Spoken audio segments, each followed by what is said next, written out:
வணக்கம். சற்று முன் கிடைக்கப்பெற்ற மிக மிக முக்கியமான செய்தி ஒன்று வெளியாகியுள்ளது. எடப்பாடி பழனிசாமி அவர்கள் விரட்டியடிப்பு. அதிமுகவில் பரபரப்பு. கூட்டம் கூட்டமாக தாவேகாவை நோக்கி செல்லக்கூடிய நிர்வாகிகளை கட்டுப்படுத்தாமலும் அதிமுகவின் வளர்ச்சிக்கு எடப்பாடி பழனிசாமி அவர்கள் ஒத்துழைப்பு செய்யாததும், இனி எடப்பாடி பழனிசாமி அவர்கள் எங்களது தொகுதிக்கு வந்தால் விரட்டியடிப்போம் என்று தென் மாவட்ட நிர்வாகிகள் பெருமளவில் பேசியிருப்பது அரசியல் வட்டாரத்தில் மிகப்பெரிய அளவில் அதிர்ச்சியை ஏற்படுத்தியுள்ளது. எடப்பாடியின் மீது எங்களுக்கு ஒட்டுமொத்தமான எதிர்ப்புகள் நாங்கள் உருவாக்கியுள்ளோம். எடப்பாடி பழனிசாமி அவர்கள் இனியும் நன்மை செய்வார் என்று எங்களால் கனவிலும் கூட நினைத்து பார்க்க முடியவில்லை. அதிமுகவை உருவாக்கிய எம்ஜிஆர் அவர்களுக்கு மிக பெரிய துரோகம் செய்துவிட்டார் எடப்பாடி. அதிமுகவில் இதுவரைக்கும் உருவான அனைத்து நன்மைகளையும் எடப்பாடி என்ற ஒட்டுமொத்தமான வார்த்தைகளால் அவர் சின்னாபின்னமாக்கிவிட்டார். கரூர் மற்றும் விழுப்புரம், மதுரை, திருநெல்வேலி, சேலம் போன்ற பகுதிகளில் எல்லாம் அதிமுகவின் நிலைமை தலைகீழாக மாறிவிட்டது.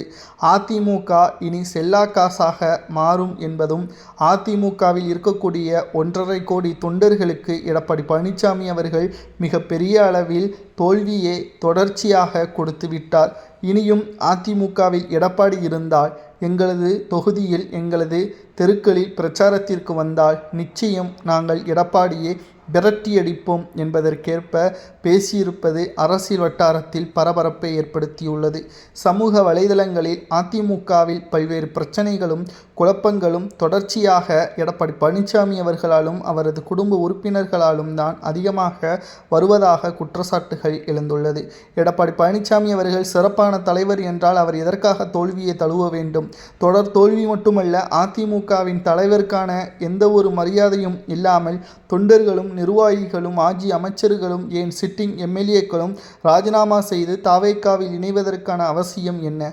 எடப்பாடி பழனிசாமி அவர்கள் சில மோசமான செயல்பாடுகளின் காரணமாக அதிமுக தற்பொழுது இக்கட்டான சூழலில் இருப்பதை சுட்டிக்காட்டிதான் தற்பொழுது அதிமுகவின் கள நிலவரம் மக்கள் மத்தியில் முழுமையான திருப்திகரத்தை ஏற்படுத்தாத காரணத்தினால் அதிமுக தோல்வியை நோக்கி சென்று கொண்டிருக்கிறது.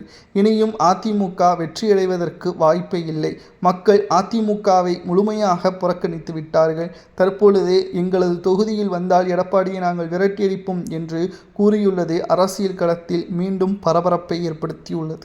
இதை பற்றி உங்களது கருத்துக்களை கூறுங்கள். உங்களது தொகுதியில் எடப்பாடி வந்தால் வரவேற்பீர்களா அல்லது விரட்டியடிப்பீர்களா என்பதை கமெண்ட் வாயிலாக கூறுங்கள். நன்றி, வணக்கம்.